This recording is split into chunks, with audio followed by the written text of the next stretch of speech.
I met with a fringe group that claims to be a non-denominational Christian church. And you know what they told me? You worship the sun god. Now, before I continue, let me tell you what this video is not. It's not a hit piece on this organization, but this is about the truth and how to discern the difference between truth claims, fair claims, half-truths, and blatant lies. So that when you have a religious, political, or just simple disagreement with someone that seems far more informed than you don't walk away feeling confused and flustered like me when I was told that I worship the sun god.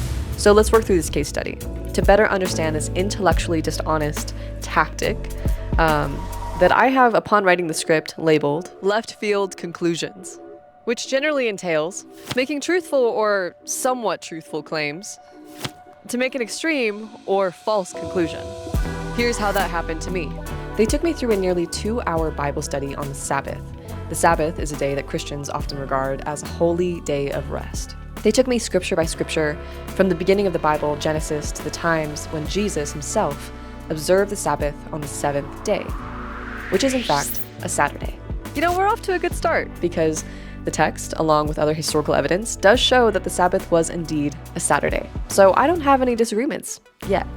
Then they took me through the importance of the Sabbath. But this is an analysis of honest and dishonest claims, not a theological video. So on to their next claim, that Constantine changed the Saturday Sabbath to a Sunday Sabbath. Fair claim, I guess? I say fair because they presented evidence that seemed valid. They provided a book that I guess Catholics often use regarding church history. And to be honest with you, I don't know anything about this topic beyond what the Bible records. Even then, I'm still pretty fresh into this whole subject. I've only believed for about a year, okay? So a lot of this stuff is way above my head. So we'll leave this claim here until we learn more. So anytime I categorize a statement as fair or potentially valid, I don't take it as truth, rather something that I need to research further to figure out what I really believe about it. So in this scenario, I'm going to research the following topics: other factors influencing the church during Constantine's time, and second, the justifications modern-day churches use to go to church on a Saturday rather than a Sunday, and other questions like that so that I can get a better grasp of maybe the evidence that they provided, but also maybe more evidence that they're omitting from the scenario. And this is where things get very interesting. All right, they take us into the same book where they show that Constantine was the guy that changed the Saturday to a Sunday worship. And then they show that at one time, Constantine worshipped the sun god. They followed up this claim by concluding that because Constantine worshipped the sun god and he changed Saturday worship to Sunday worship, I therefore worship the sun god. They're systematically taking me verse by verse, one book of the Bible to another. And now I'm having to process a lot of different extreme claims very fast. So let's categorize these claims so that we can make some sense out of this madness. Constantine did worship the sun god during the first half of his reign. But this organization's claim that Constantine never truly converted to Christianity and merely did so to trick Christians into worshiping on the wrong day, I don't know. I think we're starting to walk a little bit further to that left side of the field. We'll be generous and call this a half-truth because he did worship the sun god at some point, and he did convert to Christianity at some point, and he did change the day.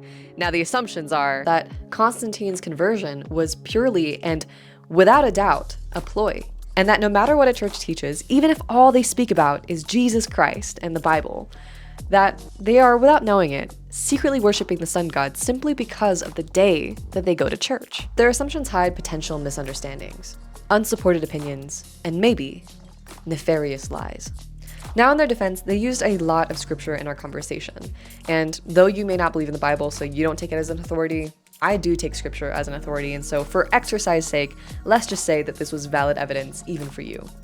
So for example, they brought up scriptures that suggest that God warned against actors who will try to change the dates and times, and that God, in fact, used the phrase appointed times when referencing the Sabbath. But no matter how you read these scriptures, even if you decide that the true worship should be on a Saturday, not a Sunday, they do not implicitly or explicitly suggest that because you go on the wrong day, you are inherently worshiping the wrong God. There's a huge jump that you have to make to get there. So in short, they made an honest claim, maybe some fair ones here and there, and then made a huge jump to land over here.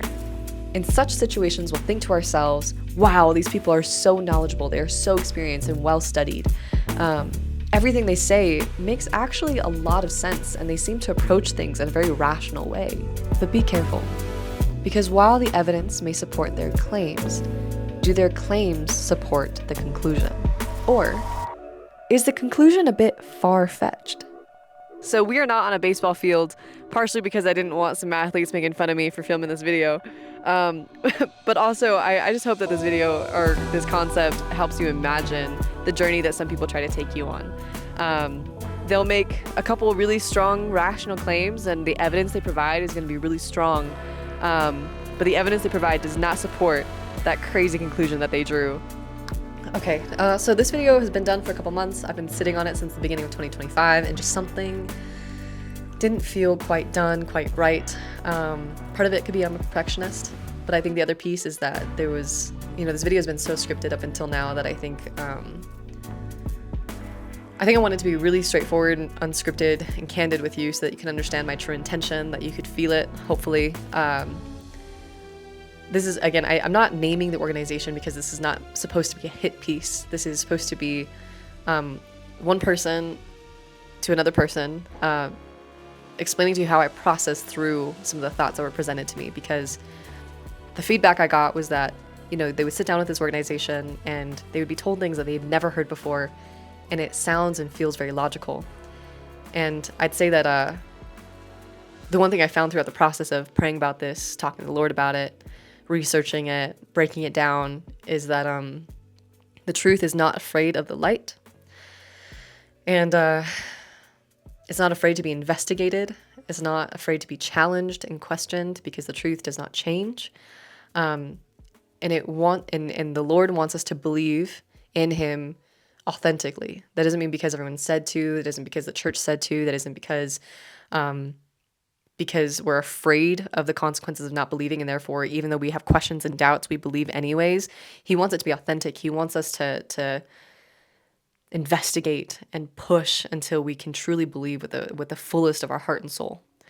And so when I receive a claim like the one I did about me worshiping the sun god, I had to investigate and I had to process it fully to be fully confident in what I believe and who I follow, which is Jesus Christ, though this church would say otherwise. And so I wanted to share that with you, because if you're part of the organization, I want you to understand that I'm not going to try to discredit everything you believe. I just want you to think about how you think, to think about how do you test the things that you've been told. Because again, the truth is not afraid to be investigated. Organizations like this and many others will say, don't research the organization, don't Google it, don't listen to the claims or the rumors that other people spread, because it is the work of Satan. And if your church tells you that, no matter what part of whatever denomination, whatever faith you believe in, if they tell you that, they're afraid to investigate the truth. And you could say, well, Satan deceives, that he is so clever that he can plant evil seeds in your mind. And I'm telling you, if you seek God with the truest heart, you will find. You knock on the door and He will answer.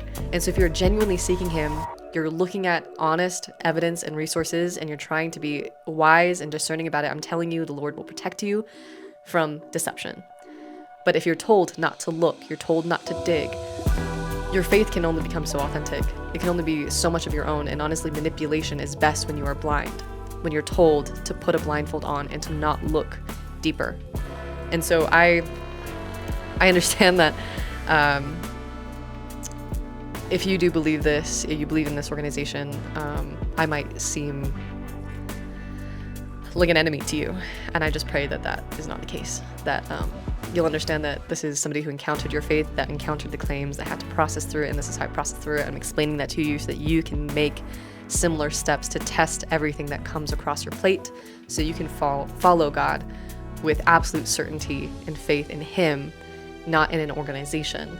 Though community is great, He calls us to community, but He says to follow Him, not to follow a church. The church is our support to follow Him. I don't know if that makes any sense, but I appreciate you guys for listening. I've done this outro like 80 times, not really sure any of it does it justice. I know this is an over-exacerbated video to explain a very simple concept, but again, the process is important. And I appreciate you guys for watching. I don't know if I'll make further videos. I think that we'll see how this one does, go from there. I'm a little afraid of getting too cocky as a pretty baby believer. It's been a year and a half, maybe a little bit more. So much to learn, so many things I'm gonna get wrong along the way, and I don't know how to share that with you guys without also sharing wrong ideas with you guys. Anyways, you're hearing the raw, you're hearing the real. I don't know what else to say, but you get it. Yeah. Talk to you guys later. Bye.